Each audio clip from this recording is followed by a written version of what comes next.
once again.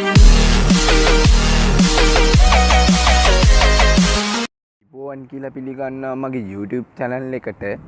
channel එක තාම subscribe කරලා නැත්නම් දැන්ම subscribe කරන්න. එතකොට තමයි මම වීඩියෝ එකක් දාපු සැනින් ඔයාට පෙන්නන්නේ. හොඳයි. අද මම කතා කරන්න යන්නේ පොඩි ලොරියකින් කරන්න පුළුවන් business තුනක් ගැන. අංක 1. ඔයාට පුළුවන් ලොරියක් අරගෙන පළතුරු වගා කරන තැන් වලින් අරගෙන විකුණන්න කිව්වහම සිල්ලර දෙනවට වඩා හොඳයි තොග වශයෙන් දෙන්න.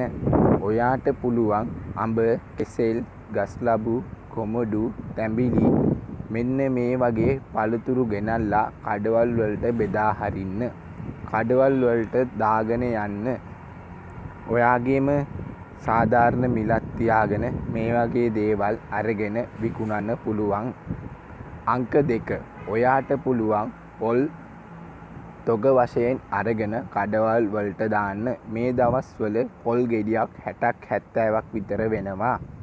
ඉතින් ඔයාට පොල් තියෙන ප්‍රදේශයකට ගිහින් කුරුණෑගල, හලාවත ඒ පැති වලින් පොල් අරගෙන කඩවල් වලට දාන්න.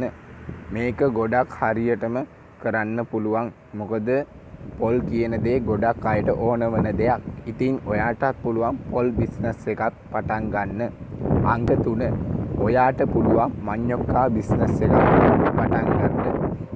ලොරියක් අරගෙන ඔයාට පුළුවන් මඤ්ඤොක්කා කඩවල් වලට දාන්න. ඉතින් මේ දවස්වල කිලෝ එකක් 90ක් 100ක් අතර විකිනෙනවා මඤ්ඤොක්කා.